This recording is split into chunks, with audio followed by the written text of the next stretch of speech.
Karena itulah kami melihat perubahan ini harus kita kembalikan.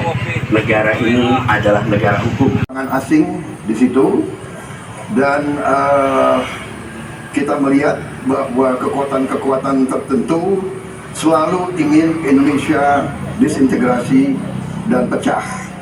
Untuk itu memang masalah hak asasi manusia itu menjadi sesuatu yang harus kita utamakan, dan diantaranya juga kita harus lindungi seluruh rakyat Papua, karena di situ kelompok teroris sekarang itu menyerang orang-orang Papua sendiri, rakyat yang tidak berdosa, perempuan, orang tua, anak kecil yang tidak bersenjata diteror oleh kelompok teroris separatis ini.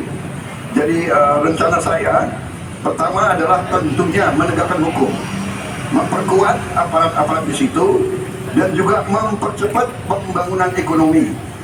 Dan Presiden Joko Widodo adalah presiden di Republik Indonesia yang paling banyak ke Papua, Kalau tidak salah sampai hari ini beliau sudah lebih dari 19 kali ke Papua.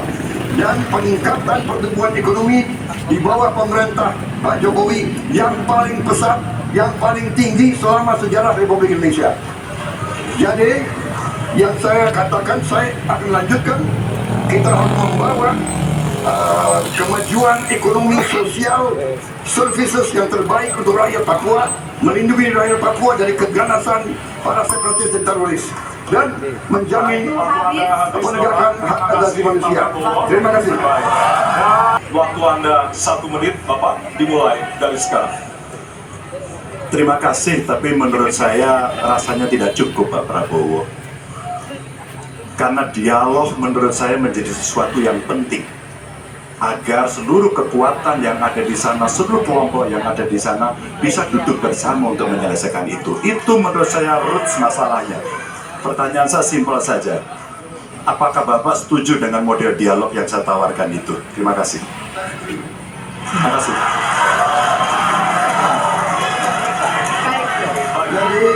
Bapak Prabowo, kita tahan dulu karena waktunya Bapak merespon nanti setelah mendengarkan jawaban ataupun tanggapan dari paslon nomor 1. Terima kasih atas pengertiannya. Harap tenang hadirin, kita akan lanjutkan.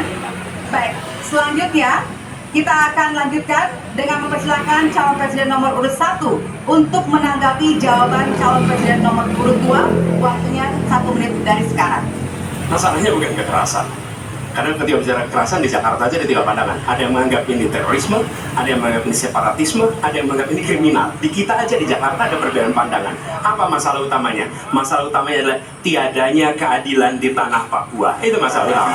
Oke? Jadi tujuannya bukan semata-mata tentang mentiadakan kekerasan. Karena damai itu bukan tiada kekerasan, damai itu ada keadilan. Itu prinsip utamanya. Nah, jadi caranya bagaimana? 1, atas semua peristiwa pelanggaran HAM yang terjadi, dilakukan tindakan penyelesaian hingga tuntas. Yang kedua, mencegah terjadinya pengulangan dengan memastikan semua yang bekerja di Papua memahami bahwa yang harus dihadirkan bukan tidak ada kekerasan tapi keadilan. Yang ketiga, melakukan dialog dengan semua secara kopartisipatif. Terima kasih. Terima kasih. 1 menit, Bapak, dimulai dari sekarang. Benar, saya sangat setuju. Kita harus ada pendekatan dialog. Benar, ya. Dan saya juga setuju. Harus. Tunggu dulu, aku mau jawab. Penyakit Jadi benar keadilan, benar sekali harus ada keadilan. Tetapi saya mau mengatakan tidak sesederhana itu, Pak Anies. Ada faktor-faktor lain, Pak Anies. Ada faktor geopolitik, ada faktor ideologi. Inilah yang masalahnya tidak gampang, ya. Tetapi saya pendapat kita harus tegakkan keadilan, kita harus dialog. Ini masalah bangsa, ini harus kita semua kekuatan harus kita rangkul. Waktu habis, Bapak. Waktu habis. Tema pemerintahan dan peningkatan pelayanan publik. Pertanyaan dari huruf C. Kita lihat bersama, Bapak Ibu sekalian, amplop juga masih disegel. Kita akan buka.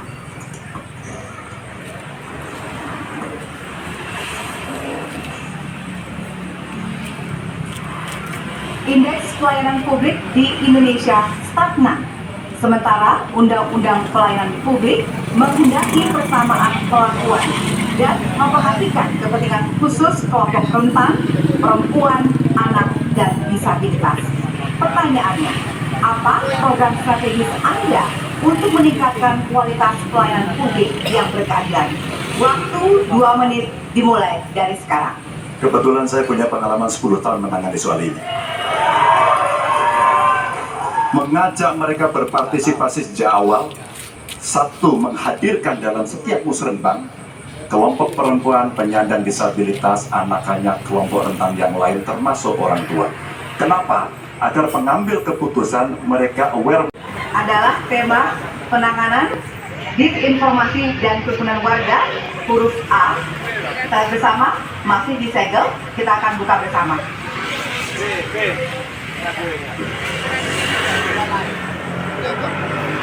Sejauh ini masih banyak ditemukan kasus-kasus persekusi, kekerasan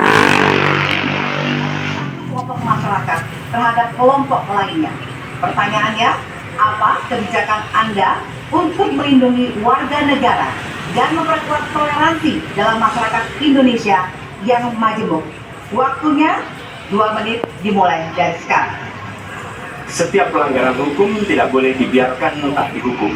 Karena apabila dibiarkan, dia akan menular dan dia akan dianggap sebagai sesuatu yang benar. Karena itu langkah yang pertama adalah setiap kali ada pelanggaran dikerjakan oleh siapapun, kapanpun, dimanapun, maka tegakkan aturan, tegakkan hukum. Nomor 1. Yang kedua, ketika kita berbicara kerukunan, maka kita harus melakukan usaha berkomunikasi dengan semua. Negara tidak boleh memusuhi salah satu unsur yang ada di masyarakat. Negara adalah penyelenggara yang harus menjangkau semua.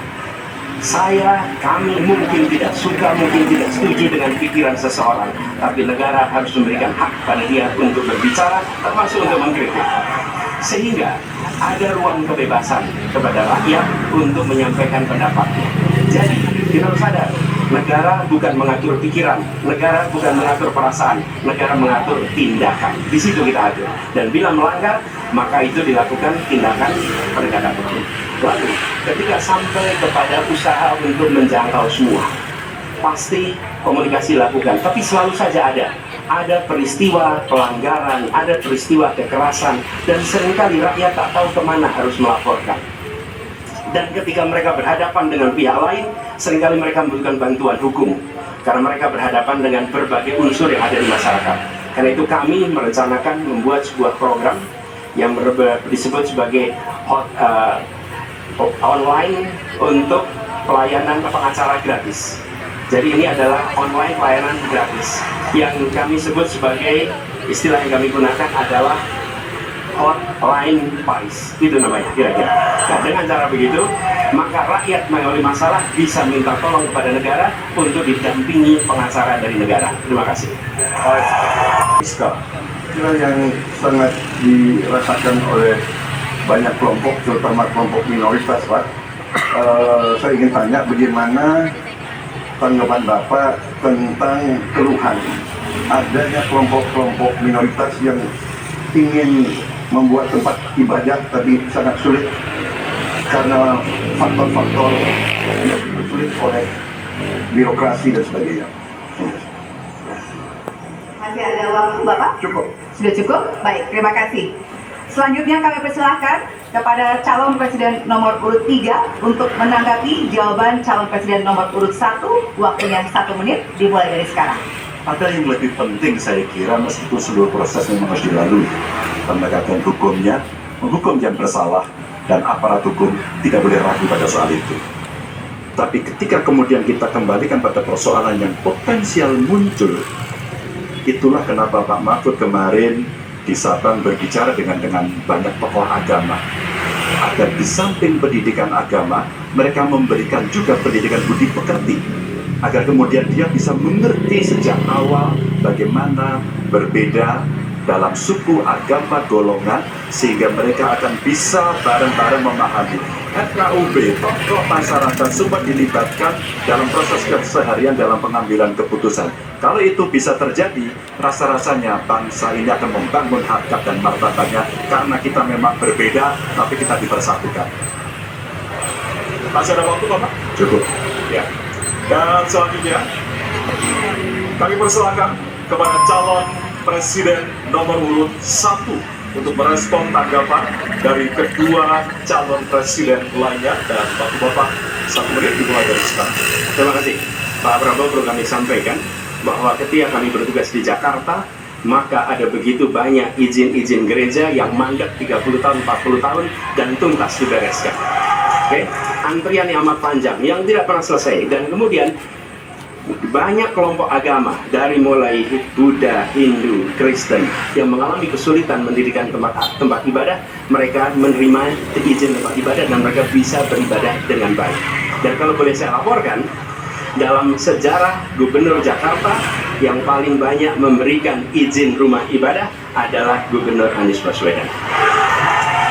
Termasuk ketika umat Islam mau mendirikan masjid dan tidak bisa mendapat izinnya, saya bicara. Ketika umat Kristen mau mendirikan gereja tidak bisa mendapatkan izin dari masyarakat, saya bicara. Dan semuanya akhirnya mendapatkan izin untuk bisa beribadah. Terima kasih. Baik, sudah cukup jawaban selama 2 menit dimulai dari sekarang. Kalau ada masalah jangan ditinggalkan, diselesaikan. Itu filosofi nomor 1. Jadi ketika di Jakarta menghadapi masalah, maka masalah lingkungan hidup, masalah lalu lintas, kepadatan penduduk, ini harus diselesaikan. Ditinggalkan tidak kemudian membuat otomatis selesai. Justru ini yang harus dibereskan. Kalau kami melihat, begitu kita bicara lalu lintas, kontribusi aparat sipil negara di dalam kemacetan itu hanya 4-7%. Jadi nggak akan mengurangi kemacetan di sini. Yang kedua, soal lingkungan hidup. Kalau yang pindah itu pemerintah, bisnis, keluarga masih tetap di sini, masih tetap ada masalah. Karena itu kami berpandangan, masalah yang di Jakarta harus diselesaikan dengan transportasi umum yang dibangun. Kemudian yang kedua, menambah taman yang dibangun, transportasi umum berbasis elektrik. Dan itu semua dikerjakan untuk membuat Jakarta menjadi kota yang nyaman, aman, kota yang membuat kita bisa hidup dengan sehat. Itu terkait dengan Jakarta. Jadi, jangan kita meniru pemerintah Belanda. Mereka punya kota tua. Ketika kota tua turun permukaan, mereka pindah ke selatan, bikin di sekitar Monas. Ditinggalkan. Masalah tidak diselesaikan. Kita harus menghadapi masalah dengan menyelesaikan. Lalu yang kedua, terkait dengan 3M. Ketika kita memiliki masalah yang masih urgen di depan mata kita, di Kalimantan sendiri, kebutuhan untuk membangun sekolah yang rusak sangat banyak. Membangun kereta api atau jalur tol antar kota di Kalimantan itu urgen. Yang merasakan dari uang itu siapa? Rakyat. Sementara yang kita kerjakan hanya membangun tempat untuk aparat sipil negara bekerja, bukan untuk rakyat dan bukan pusat perekonomian. Baik. Ya, waktu udah habis dan